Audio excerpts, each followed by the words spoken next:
I'm in early elementary school, and my family is taking a vacation to Yellowstone and Grand Teton National Parks during the summer break.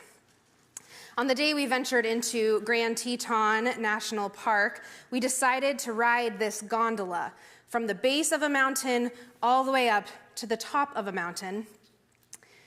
And if you've not seen them, the Tetons are unlike the mountains here in Washington. These mountains seem to not have a single tree on them anywhere. They are pure rock. So to ride a gondola up this mountain means that there are no trees that are as tall as the gondola on your sides, like there is maybe at Crystal Mountain if you've ridden that gondola. So it is my family in this gondola, suspended over pure rock, and the wind starts to pick up. It is at this exact moment that my entire family seems to collectively remember that my mom is extremely afraid of heights. I think that she can muster courage to get in the gondola because she had never experienced something exactly like this. You can see it with your eyes, but to actually experience it for yourself, to be that vulnerable over something so dense and hard and unwavering, is reasonably terrifying. We arrived at the top of the mountain, stepped out of the gondola onto the rock, and I suddenly felt my mom grip the hood of my coat, afraid the wind would come and blow my sister and I away right off the top of this mountain. She was hunched as low as she could get to that stone mountain while still gripping to my sister and I. For God alone, my soul waits in silence. From him comes my salvation. He alone is my rock and my salvation, my fortress. I shall never be shaken.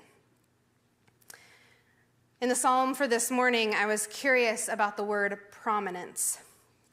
If we read this psalm with the word prominence, meaning how we use it in our language colloquially now, the psalm reads like someone who is stomping their feet after experiencing the consequences of their own actions, bemoaning being canceled. After the initial refrain, the psalmist seems to turn from speaking to God to his community, or the powers that be, and this shift was helpful in understanding.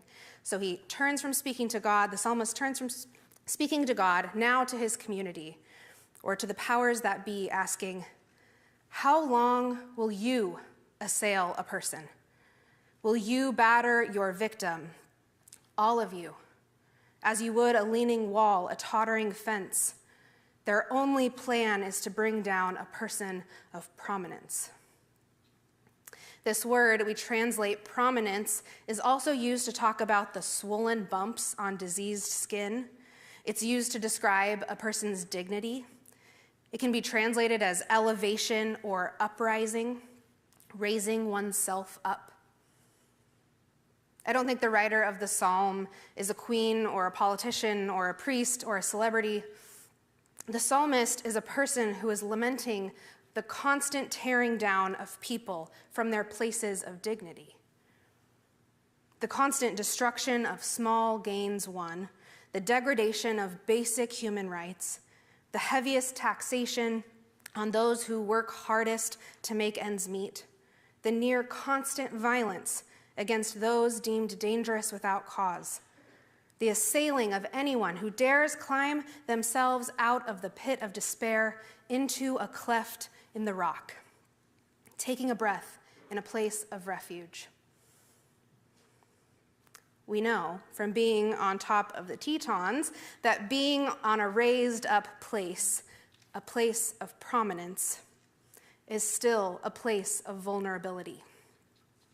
It does have solid ground, it has dense rock that can hold our lives, but there are still strong winds that can carry us away.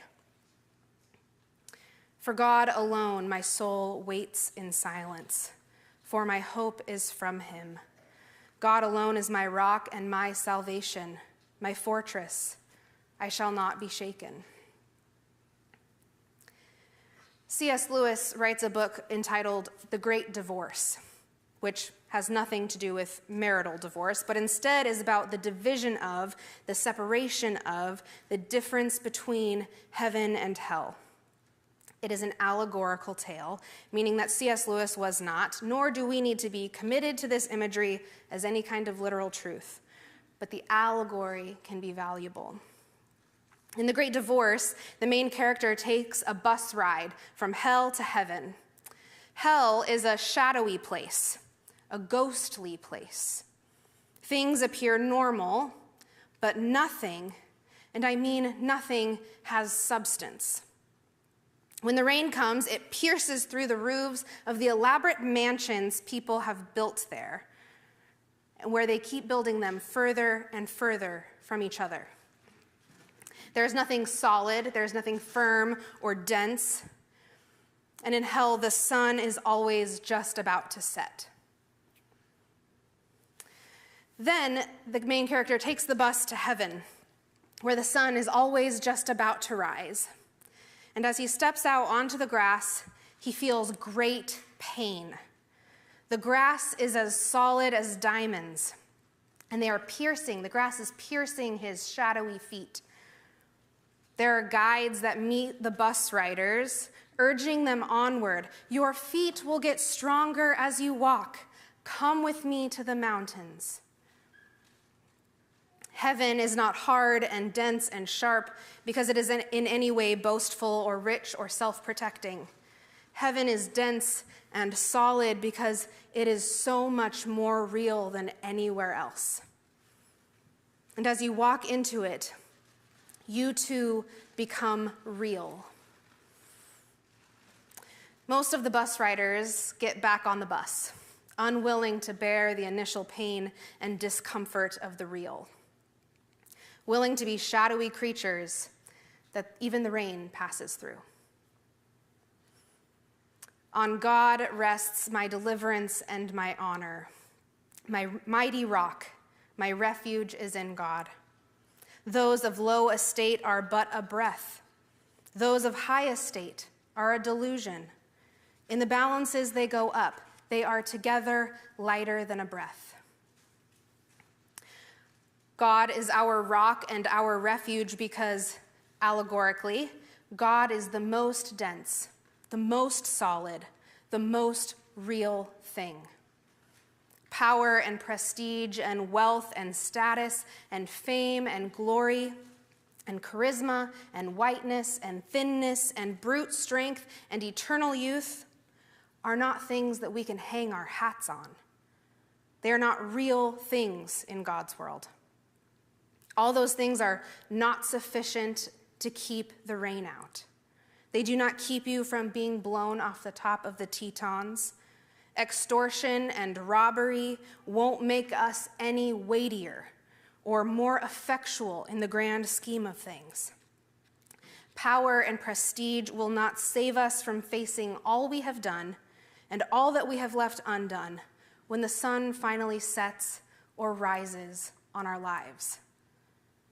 All that we trust in to protect ourselves from violence or criticism or judgment or disdain or ignorance in this life does not work.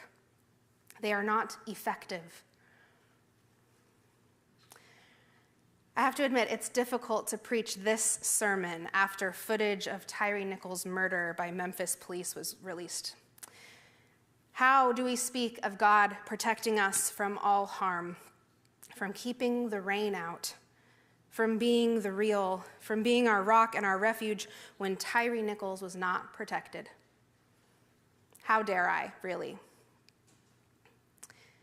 And I think that every instance of police brutality is like a glacier, or an earthquake, or like erosion, and its existence shapes and carves out the rock that is our God.